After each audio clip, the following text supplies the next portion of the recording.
다 같이 골로새 3장 5절 말씀을 우리 한 목소리로 한번 읽겠습니다. 시작. 그러므로 땅에 있는 지체를 죽이라. 곧 음란과 부정과 사욕과 악한 정욕과 탐심이니 탐심은 우상 숭배니라. 종교개혁 전야의 모습과 한국교회. 지금 한국교회는 양적으로 실적으로 엄청난 부흥을 이룬 것이 사실이고 세계 교회 역사 없는 대단한 부흥을 일으켰는데 문제는 뭐냐? 이렇게 부흥됐지만 한국 교회가 지금 500년 전 중세교회로 돌아가고 있다는 거예요. 그래서 지금 우리 한국 교회가 정말 한국 교회야말로 종교개혁을 해야 될 그런 때다, 그런 생각을 하고 우린 종교개혁 500주년과 한국 교회, 특히 종교개혁 전야의 그 모습, 그리고 우리 한국교회 모습을 비교해 보면서 우리가 정말 종교개혁에 동참하는, 그래서 한국교회를 살리고 세계교회를 살리는 여러분들과 제가 되기를 원합니다. 최근에 이제 한국의 저자들에 의해서 종교개혁자들의 어떤 평전이 출판되어 나오고 있는 것을 보는데, 한국인의 눈으로 바라보는 종교개혁자들의 모습, 그리고 한국교회 성장, 이 모든 것들을 통해서 우리가 생각해야 될 부분들이 뭐냐.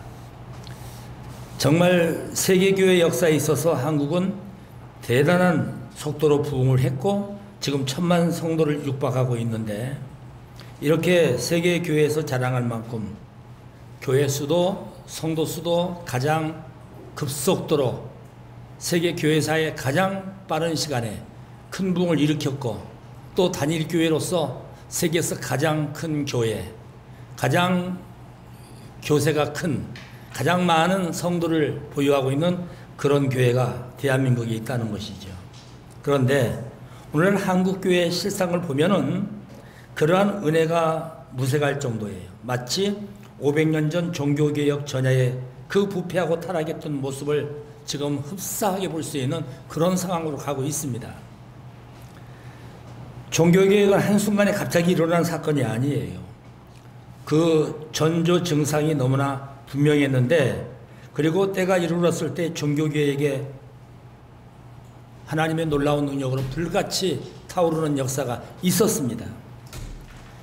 종교개혁 전야의 모습을 지금 우리가 살펴보는 것은 부패하고 타락했던 종교개혁 그때 500년 전 그때의 모습을 마치 우리 한국교회가 답습하는 것 같아서 우리는 이 시점에서 우리 한국교회를 다시 한번 점검해보고 정말 그때 종교개혁 전야의 모습이 어떠했는지를 살피고 우리의 모습을 다시 한번 점검하는 그런 시간이 되기를 원합니다.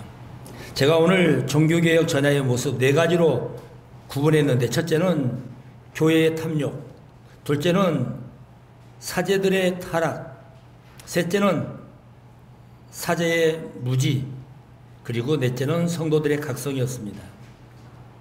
이것이 종교개혁 전야에 부패하고 타락했던 교회의 모습인데, 이러한 모습을 하나씩 살펴보면서 오늘 우리가 사는 대한민국 이 사회가 어떠한 삶을 살아야 되는지, 우리 한국교회가 어떻게 변화되어야 될 것인지를 깊이 생각하는 그런 시간 되기를 바랍니다. 첫째는 교회의 탐욕입니다. 중세교회는 세계 교회 역사에 있어서 가장 타락하고 부패한 세속적인 교회를 만들어버렸어요. 당시 교회가 세상의 권력자들과 끊임없이 결탁을 해가지고 교회가 부동산을 엄청나게 늘려갔습니다. 그래서 그 결과 교회는 최고의 부자가 되었고, 교회가 부자가 되면서부터 교회는 타락하기 시작했어요. 부자가 되고 교회가 경제적인 능력을 보유하는 것은 구제하고 선교하고 영혼 구원하는 일에서 하나님께서 우리에게 주시는 것인데, 중세교회는 웅장하고 화려한 건축을 하는 데다가 심혈을 기울였습니다. 그 결과 중세교회에 나타난 것을 보면 노마네스, 고딕, 돔 양식의 성당들이 하늘 높은 줄 모르고 쭉쭉 뻗어나갔어요. 유럽 전체가 도시마다 아주 높이 교회들이 올라갔습니다. 급기야는 이제 베드로 대성전을 짓는 그 과정에서 정말 기상천외의 일이 벌어진 거죠. 소위 말하는 우리가 면죄부라고 하는 이 면죄부 사건이 거기서 일어난 거예요. 그래서 교회 탐욕이 낳은 악독한 괴물이 베드로 성당을 지으면서 면죄부를 파는 그 일로 인해 가지고 일어난 거예요. 당시 로마 캐톨릭 천주교회의 타락한 모습을 교회의 탐욕이라고 이야기할 수 있는데, 그 일에 대해서 많은 그 당시의 수도사들, 수도사들, 그 가운데서도 프란체스코가 대표적인 인물로서 아주 청빙한 수도사였는데, 청빙을 강조했던 그 수도사들, 그 교회의 탐욕에 대해서 회개를 촉구했습니다. 그런데 아이러니한 것이 뭐냐? 그렇게 청빙을 강조했던 수도원들, 또 지금까지도 세계 도처의 프란체스코 수도원들이 땅과 건물들을 엄청나게 보유하고 있다는 것이에요. 교회 탐욕은 종교교회에게 아침이 오기 전 마침 칠과 같은 새벽의 그 어두움이라고 할 수 있습니다. 교회가 탐욕으로 가득 차면 절대로 바른 복음이 증거되지 않았습니다. 이것이 역사에 있어요. 교회가 탐욕에 사로잡히게 되면은 가공되지 않은 순수한 말씀이 증거되지 않습니다. 순수한 복음 대신에 조미료가 가득한 말씀이 선포되는 거예요.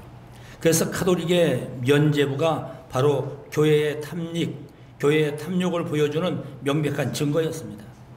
오늘 한국교회 실상을 보면 대형교회의 설교자들, 특히 죄송합니다, 강남의 큰 교회 지도자들, 설교자들의 강단에서 말하는 것을 보면 면죄부를 마침 남발하는 것처럼,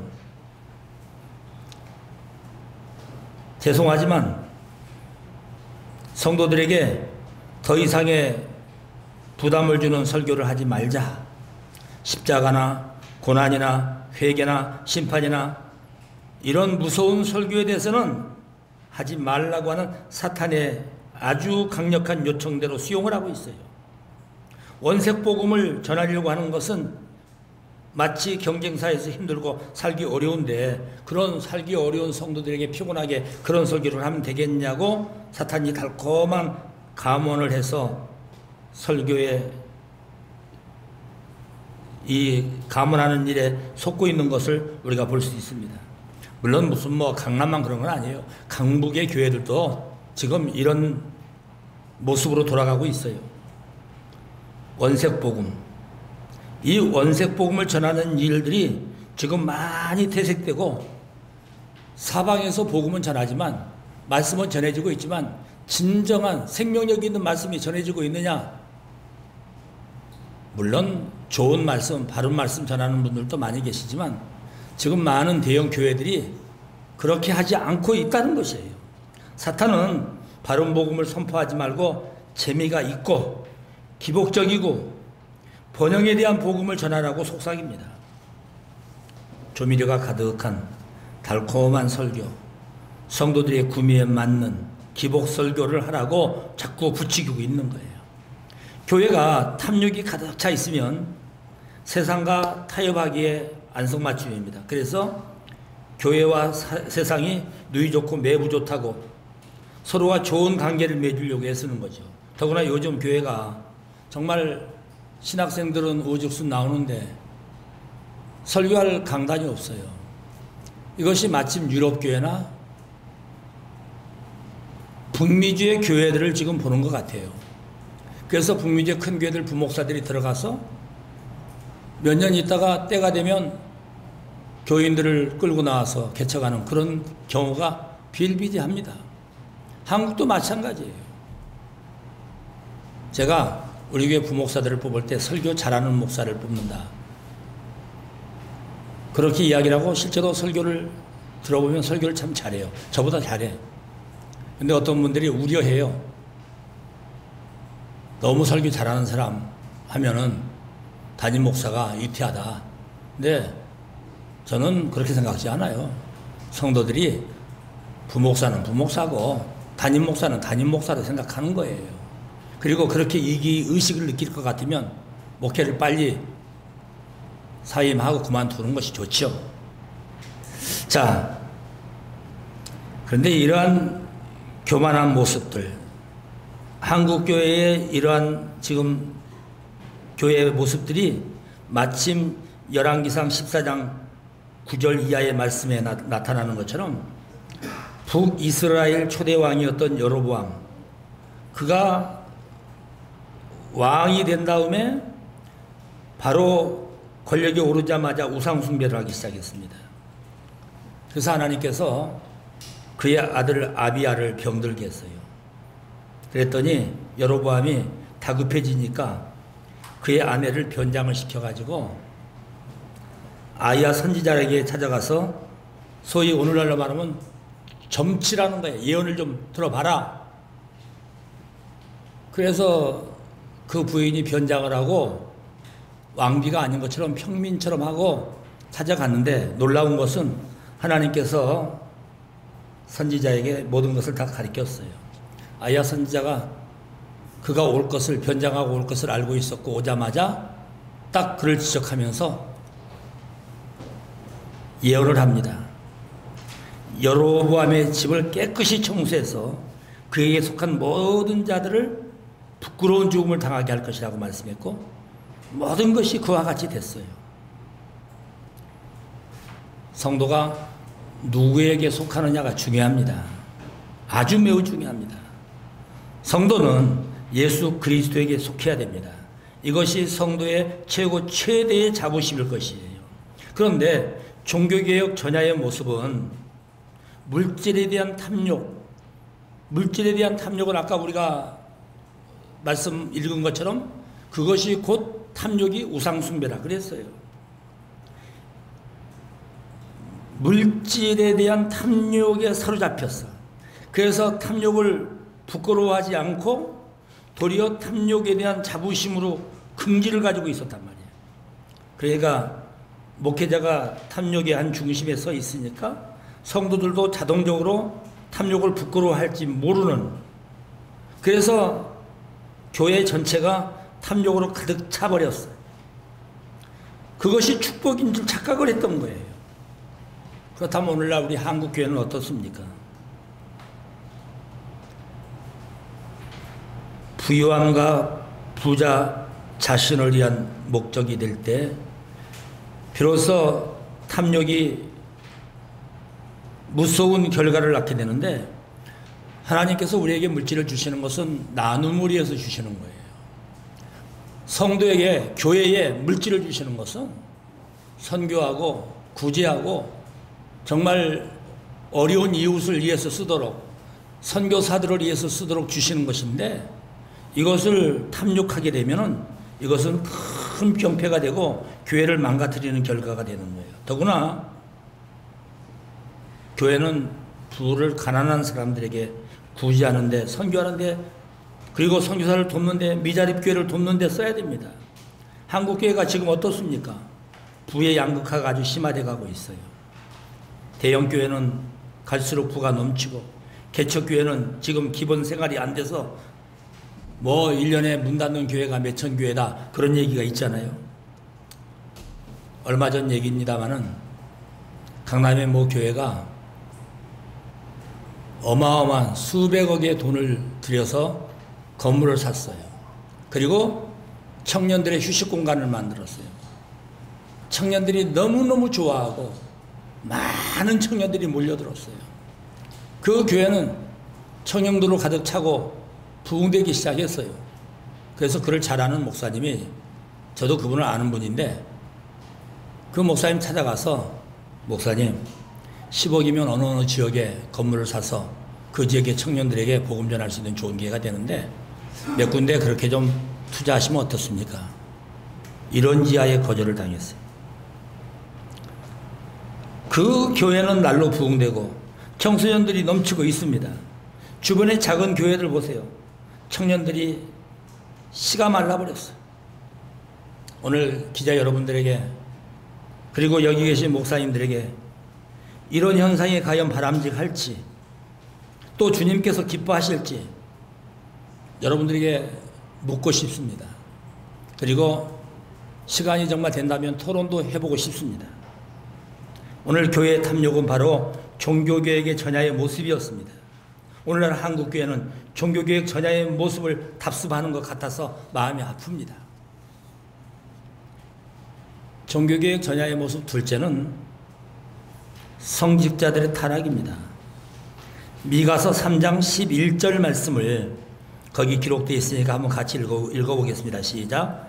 그 두령은 뇌물을 위하여 재판하며 그 제사장은 싹스를 위하여 교훈하며 그 선지자는 돈을 위하여 점치면서 오히려 여호와를 의리하여 이르기를 여호와께서 우리 중에 계시지 아니하냐 재앙이 우리에게 임하지 아니하리라 하는도다. 종교개혁이 일어나는 원인을 돌이켜보면 외부적인 문제보다도 내부적인 원인이 훨씬 더 많았던 것을 볼 수 있습니다. 자, 앞에서 말씀드린 것처럼 첫째는 교회의 탐욕, 둘째는 사제들, 오늘날로 말하면 교회 목사들이 타락했다는 것이에요. 중세 천년의 시간이 가장 비통한 것이 뭐냐면 사제들의 처참한 타락이에요. 어느 정도로 타락했느냐? 대부분의 사제들, 신부들이 윤리와 도덕적으로 타락을 했는데 그 결과 물욕적이고 권력적인 탐욕이 교회를 부끄럽게 만들었어요. 깨어있는 평신도들이 분노할 정도로 사제들이 완전히 타락을 해버렸어요. 인물이 맑아야 아랫물이 막는 건데 위에서부터 썩었어. 신부들, 사제들이 타락을 하자 성도들도 곧바로 타락하기 시작했고 성도들이 타락하니까 그 사회는 완전히 타락하기 시작했어요. 오늘날 우리 한국교회가 정말 냉정하게 이 말씀을 경청해야 됩니다. 공동체 전체의 타락을 부추기는 것이 사제들의 타락으로 말미암았어요. 여러분, 위에서 흐르는 물을 썩었기 때문에 아래는 당연히 썩은 물이 흐르게 되어 있지요. 방법은 뭐냐? 아래에서 뚝을 막아가지고 그것이 그리로 흘러들어오지 못하도록 막든지 위에서 근원이 맑아져야 돼요. 깨끗하게 물이 흘러야 아래도 다시 말하면 성도들도 깨끗한 그런 심령이 되고 사회가 맑아질 수밖에 없다는 거예요. 그런데 중세교회는 사제들이 온통 타락하고 부패할 대로 부패했어요. 사제들에게서 배울 것이 없어져 버렸어요. 그래서 사제들을 불신하게 이르게 된 거예요. 윤리도덕적으로 타락한 그 사제들은 영적으로는 자신이 없으니까 독재를 통해 가지고 권력을 유지하려고 엄청 애를 씁니다. 중세교회의 이 사제들의 모습에서 이러한 어두움의 그림자를 여러 가지로 우리가 볼 수가 있습니다. 일리엄 캐논이 약 60년 동안 교황권을 이렇게 이야기했어요. 여성들의 앞치마에서 놀아났다.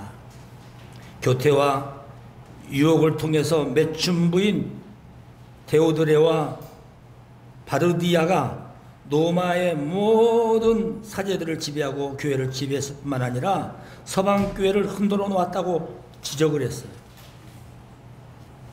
타락한 교회의 모습의 극치가 12살의 교황에 오른 베네딕트입니다.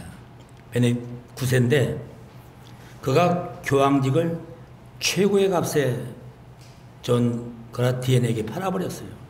그리고 1378년부터 1417년까지는 교황이 동시에 3명이 존재했어요. 이 부분에 대해서는 여러분들 우리 김재성 교수가 너무나 잘 아시기 때문에 이 부분은 좀 더 보완해서 이야기할 수도 있으리라고 생각이 됩니다. 시간이 없어서 거기에 대한 부분들 셋이 소위 말해서 교황청에만 교황이 있는 것이 아니라 세 나라의 교황들이 따로따로 있어가지고 엄청난 일들이 있었는데 그 부분에 대해서는 구체적으로 말씀을 지금 드릴 수가 없습니다. 조한 23세, 그레고리 12세와 베네딕트 13세 이 세 사람이 교황으로 있었는데, 이러한 교황들이 정치 권력과 결탁을 해가지고 교황직을 엄청난 가격에 사고 파는 아주 추악한 성직 매매가 빈번했어요. 특별히 당시 재벌인 베네치 가문에서 교황청을 자신의 입맛에 맞도록 입맛에 따라서 움직이는 그런 일도 있었어요. 그러니까 다시 말하면 재벌이 돈으로 교황청을 마음대로 움직이고 사제들을 마음대로 움직이는, 교황을 비롯해서 많은 추기경들 그리고 사제들이 전부 다 돈에 매수돼 가지고 마음대로 움직여지는 그런 시대였어요. 로마와 또 다른 교황인 이노센스 8세가 공개적으로 16명의 사생아를 낳아서 아버지로, 교황이 그것도 16명의 사생아를 가진 아버지로 알려졌고, 이노센트 8세는 특히 그가 죽고 나서 노드리고 볼기아라고 하는 추기경에게 뇌물을 먹여가지고 자신을 교황으로 선출하도록 그렇게 정치를 해가지고 14명의 첩을 거느리고 살았다고 그랬어요. 자그만치 첩을 14명을 거느렸어요. 요즘 캐톨릭에서는 교황은 결혼도 안 하는 것으로 알고 있는데, 이때 얼마나 타락했으면은 교황이라는 자가 첩을 14명을 두고 그리고 사생아를 수없이 많이 낳는 그런 엄청난 사건이 일어난 거예요. 이와 같이 타락한 교황들의 모습을 1510년에 윌리엄 멜툰이라고 하는 사람이 설교에서 이런 얘기를 했어요. 당시 하나님의 모든 교회에 퍼져 있는 심히 비통한 악들이 생겨나고 온 마음과 국가 전체에 멍청하고 촌티나는 사제들이 특실거렸다, 그렇게 이야기하고 있어요. 이들 중에 어떤 자들은 아주 야비하고 비굴한 일에 몰두를 했고, 나머지 많은 자들은 주막에 처박혀가지고 술을 그냥 포금하면서 그 무지하고 어둡고 어리석음에서 그들이 어떤 일을 했냐면, 매춘부가 없으면 살 수 없을 정도로 날마다 매춘부와 밤을 새우는 그런 일들이 일어났어요. 지금 여러분, 남자분들 군대 갔다 오신 분들은 아시겠지만, 제가 군정부에 있었기 때문에 군대 생활할 때 잘 압니다. 신부들은 아주 거룩하고 혼자 살고 아내도 없이 얼마나 힘들겠나. 아니요, 밤이면 밤마다 소위 술집에 가서 밤을 지새. 그게 뭐예요? 매춘부야. 매춘부와 밤을 지새우면서 그들은 돈을 마음대로 써. 요즘 한국 지금 그 종교인들에게 과세를 하는 일 때문에 떠들썩합니다. 그런데 캐톨릭은 사제들이, 소위 말해서 신부들이 월급은 120만 원이야. 판공비는 지 마음대로야. 1,000만 원도 쓸 수 있고 2,000만 원도 쓸 수 있어. 밤마다 술집에 가서 음주 문화만 아니라 매춘부와 잠을 자고 아침이면 나오는 그런 형태를 가진 자들이 얼마나 많은지 몰라. 저는 이것은 그들이 와서 있어도 이야기할 수 있어요. 불교는 소위 중들에게, 승려들에게 월급이라는 거 그렇게 정해져 있지 않아요. 근데 그 사람들은 자꾸 종교인 과세해야 된다고 이야기합니다. 캐톨릭에서도 자기들은 오히려 돈을 더 정부로부터 받아야 될 그런 이치처럼 되어 있어. 목사들은 처자식이 있고 교육시켜야 되고, 이 가정을 가진 목사들은 생활비 끼게봤자 200~300만 가지고 살기 어려워. 교육하기 힘들어요. 그런데 유독이 목사들에게만 이것이 해당되는 일이에요. 그러니까 여러분, 지금 한국 사회가 소위 이전 정부에서도 물론 이 문제는 굉장히 많이 나왔다가 들어갔는데 문재인 정부가 들어서면서 이 문제가 분명하게 확고하게 들어서서 거의 결정되다시피 했는데 지금 한국 교회의 많은 목사님들과 한국의 많은 신학교의 교수들과 한국 사회의 많은 대학교의 교수들이 이것을 저지하기 위해서 무척 애를 쓰고 있고 동성애나 이슬람을 막아내려고 몸부림을 치고 있어요. 성도들은 알긴 알아도 어떻게 할지를 몰라서 여기에 가담하지 못하는 사람이 많지만 지금 한국 사회는 말로 할 수 없이 어려운 상황에 와 있습니다. 이렇게 추악한 일들이 추기경이나 교황들을 통해 가지고 엄청나게 확산됐고 특히 추기경들은 교황이 내린 칙령들을 복사본으로 만들어 가지고 그걸로 지네들이 사업을 했어요. 그랬으니 여러분 온갖 못된 짓을 자행을 했어요. 자신들의 수입원을 올리기 위해서 감독교구를 자꾸자꾸 잘라서 늘렸어요. 그리고 성직 매매와 성직 세습도 시행됐어요. 토마스 울시라는 사람이 교회적 사생아들에게 여러 교회의 수입원을 넘겨주는데 그가 사생아를 너무나 많이 낳고 그 자식들을 소위 말해서 사생아들을 그래도 먹여 살려야 되니까 돈들을 여기저기서 끌어다가 그런 일을 자행을 하고 말았어요. 성직자들의 타락은 성도들의 무지를 이용한 사악한 일이었습니다. 평소들에게 성경을 읽지 못하도록 해가지고 성경을 읽지 못하니까 성경을 알지 못하니까 사제들이 성도들에게 온갖 거짓말을 했고 자신의 부와 권력 그리고 쾌락을 즐기기 위해서 온갖 죄악을 다 만들어냈어요. 성경을 전혀 읽지 못하던 평신도들이 사제들의 그 사기에 넘어가 버리고 말았어요. 이토록 교황의 시대는 아주 어두워지고 있었습니다. 그러니까 여러분 종교개혁 전야에 이처럼 이렇게 사제들의 타락이 하늘 높은 줄 모르고 올라가고 있을 때 한편으로는 하나님의 진노의 칼이 점점 가까이 다가오고 있었다고 하는 것을 알아야 돼요. 그러니까 여러분 종교개혁이 하루아침에 일어난 거 아니에요. 갑자기 만들어진 거 아니에요. 하나님께서 노를 바라시지 않고 참고 기다리다가 때가 됐을 때 그 악이 꽉 찼을 때 하나님께서 칼을 들어서 치시는 것이에요. 이것이 우리 시대 지금 한국교회 목사들에게도 교사가 됩니다. 이것은 우리에게 선생님입니다. 목사의 타락은 곧 교회의 타락이고 아울러서 성도들의 타락을 가져오게 되고 이것이 나라의 타락을 만들어내는 거예요. 어떤 목사가 전문 직업인이라고 말을 합니다. 마치 프로페셔널한 어떤 전문 직업인이라고 이렇게 말하는데 그것은 대단히 잘못된 얘기입니다.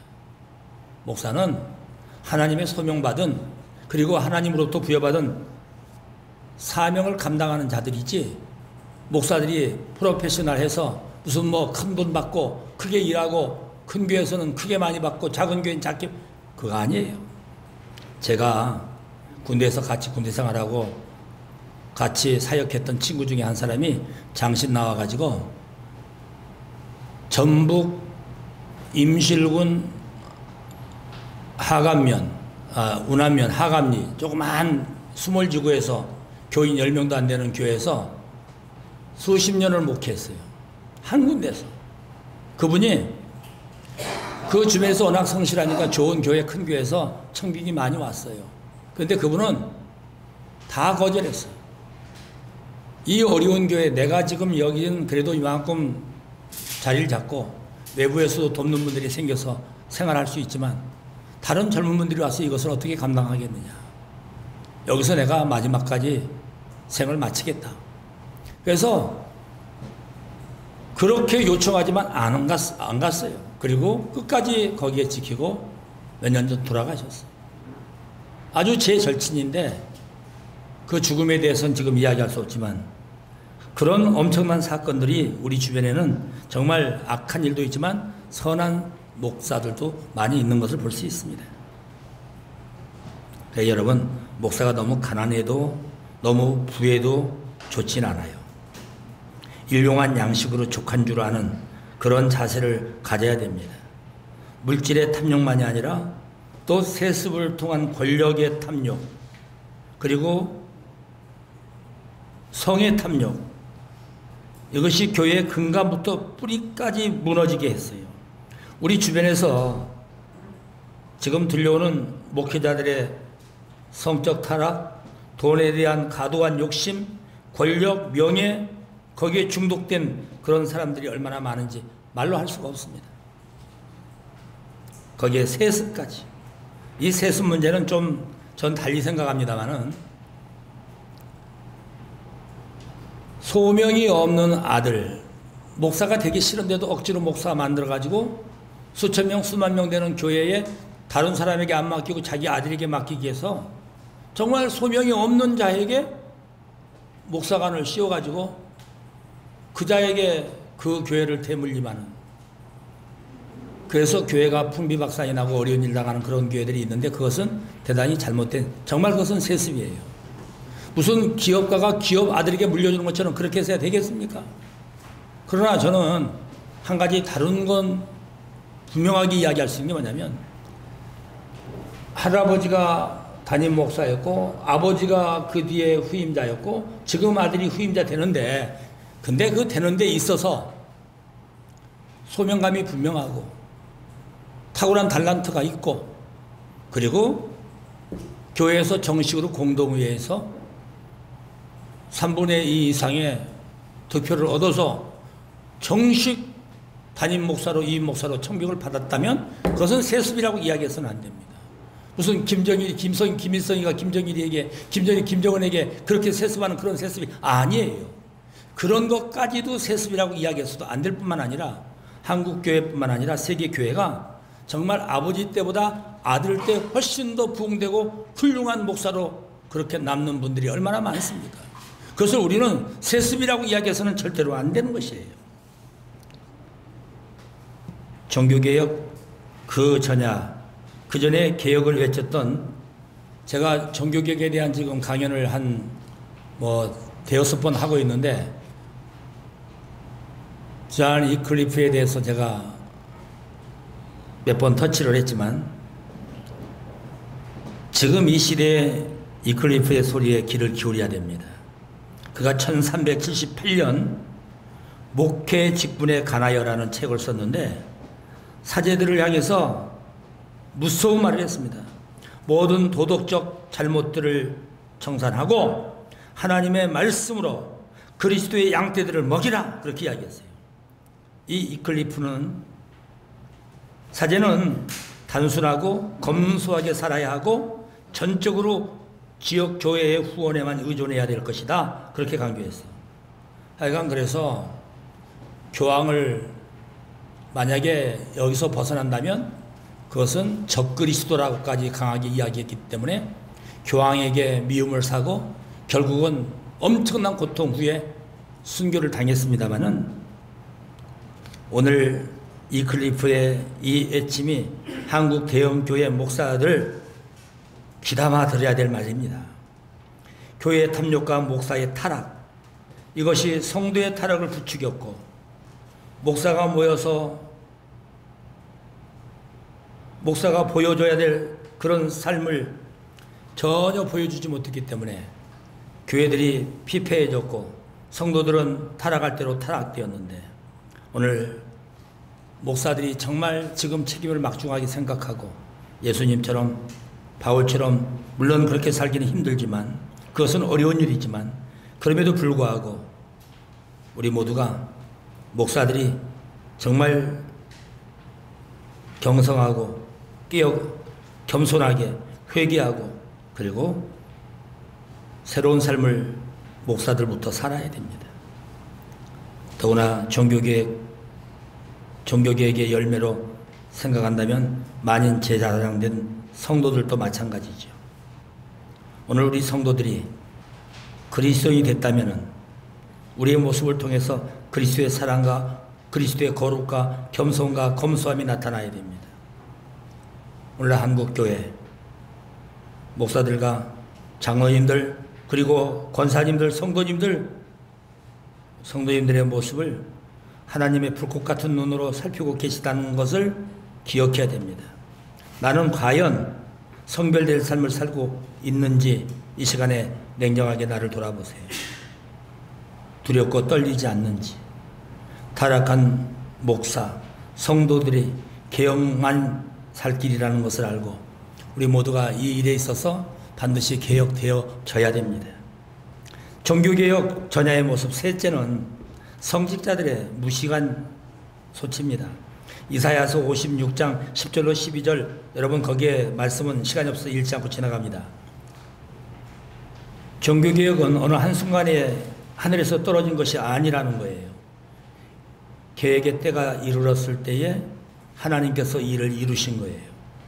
종교개혁 전야의 모습들은 우리에게 이 사실들을 아주 잘 보여주는 모습이고, 오늘 한국교회가 이것을 보면서 절대로 답습하지 말고 변화되어야 된다는 거예요. 교회 탐욕, 지나친 욕심, 이것은 우상숭배입니다. 사제들의 타락, 종교개혁에 분명한 몫을 담당했고, 또 그것만이 아니고 종교개혁, 하나님께서 하나님의 교회를 개혁하시고자 하는 그런 놀라운 일이 일어나는데, 본래 교회의 모습으로 말씀으로 돌아가는 것이 종교개혁. 그래서 루터와 칼빈도 교회가 분열되는 것을 원치 않았습니다. 무슨 캐톨릭 교회와 프로테스탄트 지금 교회로 이렇게 분열하려고 했던 거 아니에요. 저희들이 바로 돌아서도록, 말씀으로 돌아가도록 그렇게 외쳤는데, 중세 로마 교회는 그런 외침에 전혀 귀 기울이지 않았어요. 오히려 저희들을 징계하고 무섭게 벌을 내려서 많은 사람들이 순교를 하고, 그래서 많은 사람들이 고통을 당하게 됐어요. 성경적인 교회 모습으로 회개하자는 소리에 권력과 핍박으로 응수했기 때문에 결국 로마 교회는 개혁자들을 이단으로 내려쳤고, 그 결과 하나님의 참된 교회를 세우기 위해서 하나님이 작정하셨고, 이것이 바로 종교개혁이 성취된 것이에요. 참된 교회를 세우고자 하는 일에 가장 심하게 반대한 사람들이 누구냐? 바로 로마 교회 사제들이었어요. 이들이 자신들이 가지고 있는 권력과 재산을 빼앗기지 않기 위해서 얼마나 핍박을 하고, 그리고 기득권을 중요시해 가지고 참된 교회를 세우는 일에 관심이 없었어요. 이것이 사제들의 타락한 모습이었고, 사제들의 안중에는 한 영혼에 대한 소중한 것을 전혀 생각지 않았습니다. 하나님을 아는 지식에 대해서 갈급한 일도 없었습니다. 그들은 술을 먹고 창녀를 찾아가고 성경을 상고하지 않으니까 말씀에 무능한 자들이 되었어요. 무지한 사람들이었어요. 그래서 보이는 이 땅의 것에 집착을 했어요. 세상에선 금권이 권력이라고 능력이라고 이런 소리 하는 사람들이 종종 있습니다. 그래서 세상에서 어떻게 하든지 돈을 끌어모으려고 단돈 얼마라도 다 끄집어내게 하는, 그리고 그것을 갖다가 모으는데 어떻게 지금 모아서 어떻게 무엇을 하는지 모르겠어. 그런 사람이 있어, 우리 주변에. 보이는 이 땅의 것에만 집착되는 그런 자들. 이 사제들은 하나님 소명에는 관심이 없었고, 현세 삶에 대한 탐심과 쾌락과 향락에만 몰두했어요. 이와 같은 중세교회의 모습은 부패하고 타락했고, 그리고 그들로 인해 가지고 온 성이 전부 다 나라가 타락일로에 이르게 됐어요. 자, 종교개혁을 한 다음에 1551년에 시작된 후퍼 감독이 조사를 했는데, 그 보고서에 이렇게 기록되어 있어요. 글로스터 교구에 있는 331명의 성직자들을 조사했는데 169명은 십계명을 암송하지 못했고, 9명은 십계명의 순서를 몰랐고, 33명은 십계명이 성경 어디에 있는지를 몰랐고, 10명은 신조를 암송하지 못했고, 216명은 그 신조들에 대한 성경 참고 구절들을 몰랐고, 10명은 주기도문을 외우지 못했고, 39명은 주기도문 성경이 어디에 있는지도 몰랐고, 34명은 주기도문을 가르치신 분이 누구인지도 몰랐다 그랬어요. 이 사제들이 얼마나 무식했는지를 보여줍니다. 무식의 극치를 이루었어. 한 교구에 330여 명 되는 그 사제들, 그 신부들을 하나하나 점검해 보니까 이와 같은 일이 일어난 거예요. 에라스무스는 대놓고 말하기를 사람들은 무지한 교사들이 가르치는 잡종적인 언어보다 성경적인 언어를 배우는데 시간을 투자해야 한다고 강조했어요. 이것이 종교개혁 전야의 현실이었습니다. 사제들을 향해서 무지한 교사와 잡종적인 언어라고 비판을 했어요. 이는 후퍼 감독의 보고서에 근거해 보면 결코 틀린 말이 아니에요. 그러니까 사제들의 영적인 권위는 점점 작아지고 초라해졌어요. 하나님의 말씀은 사라져버리고 오직 무지한 말들만 교회 안에서 난무했어요. 그러니까 여러분, 교회 밖은 달랐어요. 르네상스 문화로 인해서 그 영향을 받으면서 인문주의 사상들이 번져갔고 성경이 자국으로 번역되면서 성도들이 성경을 읽기 시작하니까 사제들이 얼마나 무식하고 그리고 그들이 하는 말이 잡종적인 언어고 이건 성경적인 이야기가 아닌 것을 깨닫게 됐다는 것이에요. 그동안 교회와 교황과 사제들이 행한 일들이 이제 성경의 가르침과 무관한 것을 알게 됐을 때 자연스럽게 말씀으로 돌아가는 놀라운 일들이 일어나게 됐습니다. 말씀으로 돌아가는 것이 참된 교회를 회복하는 것이고 그것이 바로 종교개혁이에요. 오늘 우리 한국교회도 이제 종교개혁을 해야 될 때입니다. 종교개혁 500주년에 즈음해서 한국교회가 130년 동안에 성장을 했지만 이제 우리는 종교개혁을 해야 돼요. 중세 노마교회 참된 교회로서의 회복을 할 수 있는 회개의 기회가 있었는데 그러나 회개가 없었어. 오히려 탄압을 했고 교회의 가르침이 그 가르침에 불복하는 사람들에 대해서 탄압을 할 뿐만 아니라 그들을 가혹하게 매섭게 매질을 했어요. 중세 노마교회의 회개의 길에서 점점 몰아갈 때 비로소 개혁의 시간이 찾아온 거예요. 무지한 사제들의 가르침이 아니라 성경의 가르침으로 돌아가는 것이었어요. 이것이 바로 중세 종교개혁입니다. 개혁 전야의 모습, 이것이 우리에게 분명히 도전을 줍니다. 오늘 우리 한국교회도 간단하게 세 가지를 이야기했습니다만 뒤에 부분은 생략하려고 그래요. 왜냐하면 지금 시간이 너무 많이 가서. 다만 오늘 한국교회 현실을 보면서 우리 한국교회가 뜨거운 마음으로 회개해야 되고 사제들부터 목사들부터 온전하게 바르게 서야 되겠고 그리고 이제 성도들이 하나님 말씀으로 돌아가는 신앙운동이 일어나서 기도운동, 말씀운동 그리고 성풍운동이 일어나는 그런 역사가 있어야 됩니다. 목사들이 성경에 대해서 무지하게 되면 안 됩니다. 목사들이 최소한 아침에 2시간, 3시간 기도해야 되고 하루에 최소한 2시간, 3시간 기도하지 않으면 그건 참된 목사 아닙니다. 하루에 최소한 성경이나 성경에 관한 말씀들을 연구하는 일에 서너 시간씩은 늘 준비해야 됩니다.